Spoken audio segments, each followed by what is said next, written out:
Our God is able. Anybody had a test, so now they got a testimony. Oh, yeah. God can do it. He can fix it.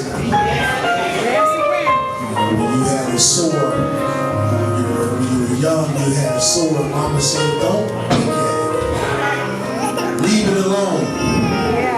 I tell you, sometimes all we got to do is give it to God and leave it alone. And you keep picking at it. All you doing is making it worse. Mama was right. Leave it alone. God can fix it. He can heal it.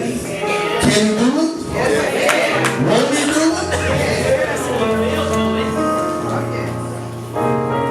Somebody pray for me. It's a spirit to come. I told my pastor back in St. Louis, I said, I got to preach twice. He said, well, I'm weary. I said, what's that? He said, you don't know how to hold back. It's all right now. It's all smooth sailing from here. I can let it rip now. Fasten your seatbelts.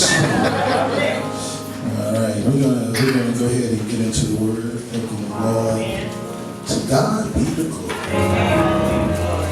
We're gonna turn our Bibles because I know you brought it. Like American Express, you don't leave home without it. Matthew 14th chapter, starting with the 22nd verse. Stand to read this. We're going to read from the 22nd verse to the 33rd verse. Matthew 14th, 14th chapter, the 22nd verse to the 33rd verse. Amen. We're going to dismiss our children, the children's church. Amen. 12 and up. Praise the Lord.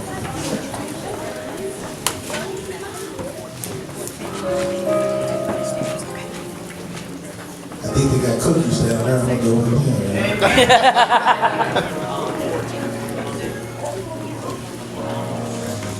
And when you find it, somebody say amen. Still looking? Still looking? Yes, I'm still looking. I see there's some pages moving. I think we're still looking at it. First gospel, which is Matthew. Matthew was the tax collector. Tell me what my God can't do. He can do all things. Amen. Are we there? Let us read from the word of our Almighty God. And straightway Jesus constrained his disciple to get into his ship and to go before him unto the other side, while he sent the multitudes away. And when he had sent the multitudes away, he went up to the mountain apart to pray. Somebody take a good look at that. Jesus went to pray. And when the evening was come, he was there alone, but the ship was now in the midst of the sea, tossed with waves. For the wind was contrary, and in the fourth watch of the night, Jesus went unto them, walking on the sea. Look at my Jesus. They were troubled, saying, it is a spirit. And they cried out for fear. But straightway Jesus spoke unto them, and saying, be of good cheer, it is I, be not afraid. And Peter answered him and said, Lord, if it be thou, bid me come unto thee on the water. And he said, come. That's what I like about him. He's a one-word guy. And when Peter was come down out of the ship, he walked on the water to go to Jesus. Don't miss that. He walked on the water to go to Jesus. But when he saw the wind boisterous, he was afraid and began to sink. He cried, Lord, save me. And immediately, I like that. Immediately Jesus stretched forth his hand and caught him and said unto him, O thou of little faith, wherefore didst thou doubt? And when they were coming to the ship, the wind ceased, and then that they were in the ship, came and worshiped him, saying, of a truth, thou art the Son of God. You may be seated. This story, I've heard it preached a few times, and they always talk about the fact that Peter took his eyes off of Jesus, but we're going to look at it another way. The name of the sermon is Get Out the Boat. First and foremost, let's just give Peter a little credit. Because Peter was only a disciple there that asked to even get out the boat, to walk on water. If you remember, Andrew was there, he didn't ask to get out the boat. James was there, he didn't mention nothing about getting out the boat. Nathaniel was there, he didn't say nothing about getting out the boat. Philip was there, he didn't ask Jesus nothing about getting out the boat. We know Judas wasn't going to open up his mouth and say anything about getting out the boat. So we see that out of all the disciples and everybody that was there, Peter was the only one that said, Lord, if it be you, can I come on and walk on the water with you? Yeah, that's good. Oh, I like that. I like that. And see, when they first saw Jesus, they was afraid. And I'm concerned about us because we acted like we became some scared Christians. You don't want me to bring it out like that, but I got to tell you, like I see it, we have become so afraid. We scared of everything. We scared of our children. We see two walking down the street, we walk across the other side. We scared to say anything to our 6 and 7-year-old. They may cuss you out now. I'm saying up to them, you know. Kids now, you know how they are these days. You know, so you know, we have become so afraid. We're afraid of everything. And God said that, he said, for God has not given us what? The spirit of fear, but of power and of love and a sound mind. But we are some scary Christians. And I'm worried about us that when God come back for us, he'll find us cowering down and hiding behind something instead of standing up like the Christians that we're supposed to be. He said, if I be with you, who can stand against you? But we become so afraid. We scared of everything. Disciples are just, see, Jesus had just got through feeding 5,000 men, not counting women and children, with just a happy meal sufficient of 3 loaves of bread. And the disciples sat there and watched him, and they said they took up 12 baskets, and even baby kids got fed. They said that they took up 12 baskets after they got done, and they still had stuff left over. Tell me what my Jesus can do. He can do it. You serve a mighty God. Stop being afraid of this and that. Stand up with God, and he'll stand up with you. Come afraid of everything. You know, they took church prayer out of our schools, and now look what's going on in our schools. If we was to stand up and say we want prayer back in school, some of us gonna be too afraid because we be worried about what somebody gonna say about us. Stop worrying about what people are gonna say about you and worry about what God has to say about you. That's good. Scary Christians. So God that looked out and said the vast darkness and said, let there be light, and there was light.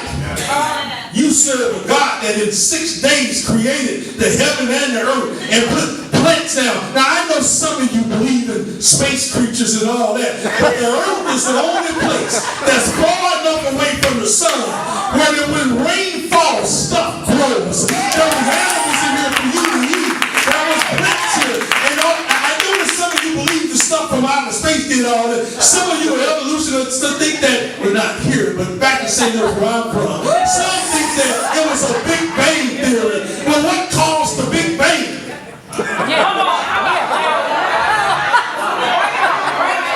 He's God Almighty, God all by himself, but we're scared of everything.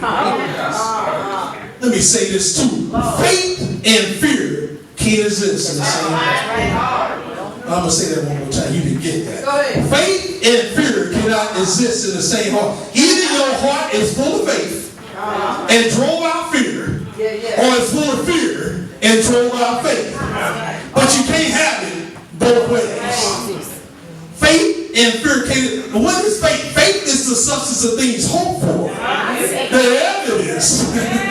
Jesus walking on water. Things not seen. See, the thing about it was that when they saw him walking on the water, they said they became fearful. But Peter, oh, I like it because Peter was ready. Peter said, Lord, if it be you, they scared. But I'm ready to get out the boat. See, we done got too comfortable on the boat. See, they got cable TV on the boat. I can watch Empire and Scandal on the boat.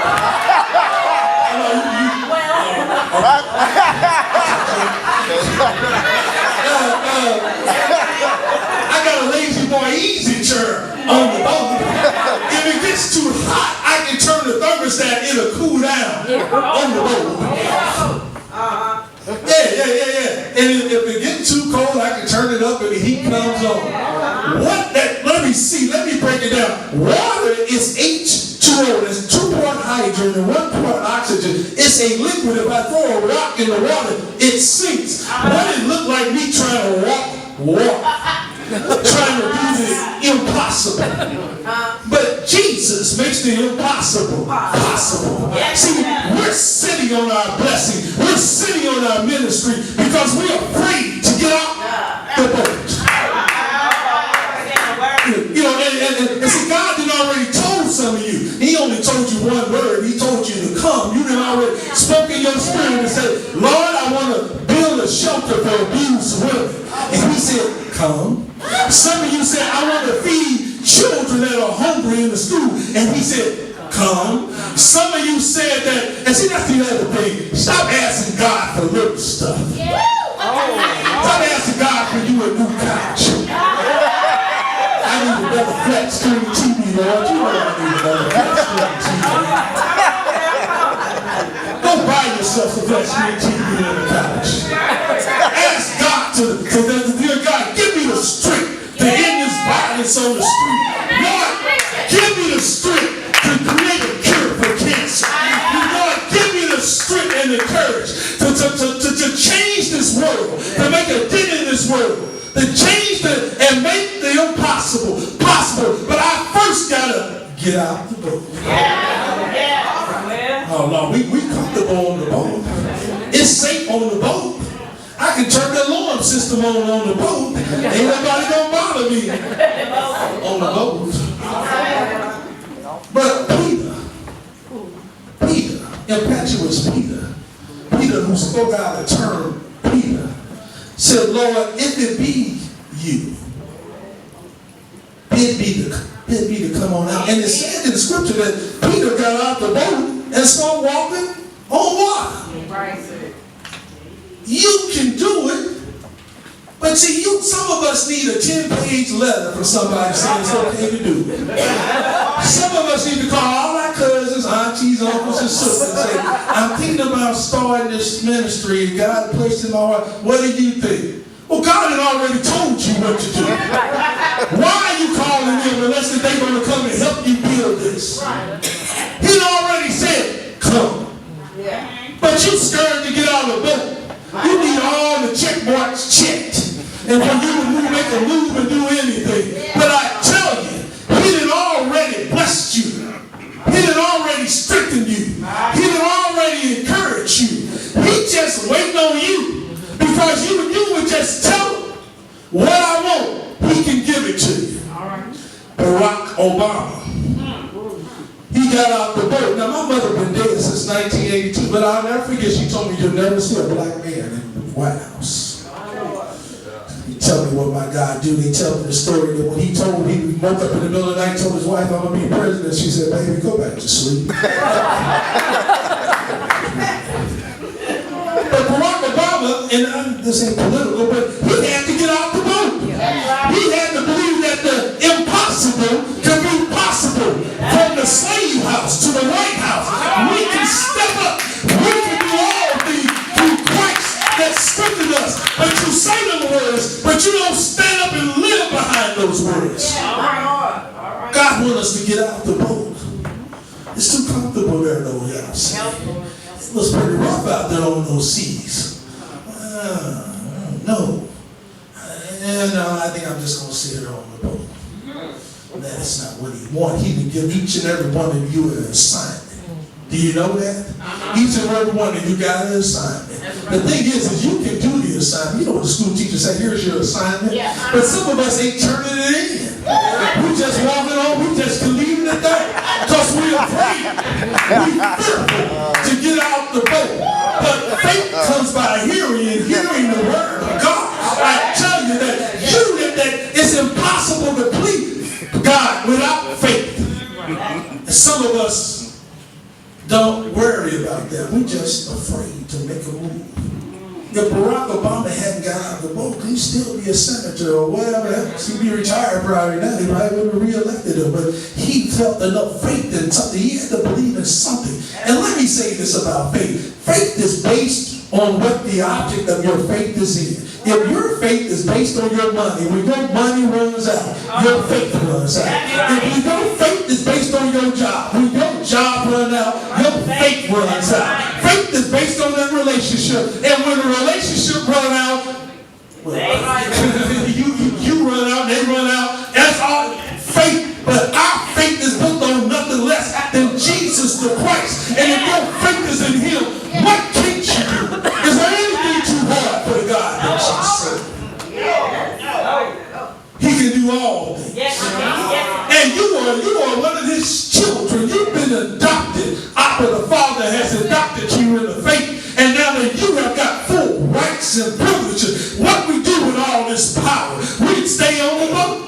Afraid to get off the boat. Afraid to what the seas might do. See, Peter's thing was that, oh yeah, he looked out. See, when you step out on faith, when you step out and start walking the water, it's going to be some things that are going to come up against you. The wind is going to blow. But the trick is, don't take your eyes off Jesus.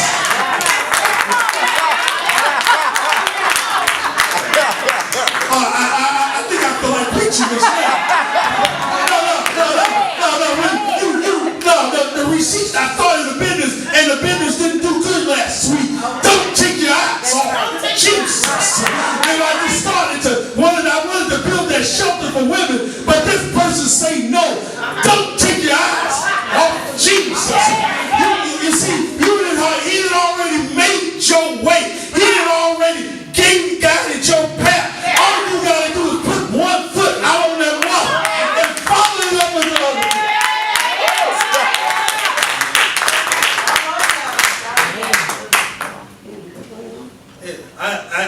I feel like walking now. Peter got me walking now. All right.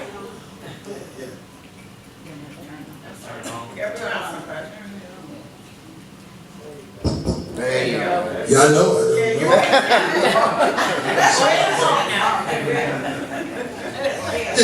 Let's take a look at Peter. Peter was the one that Jesus said, Peter the rock.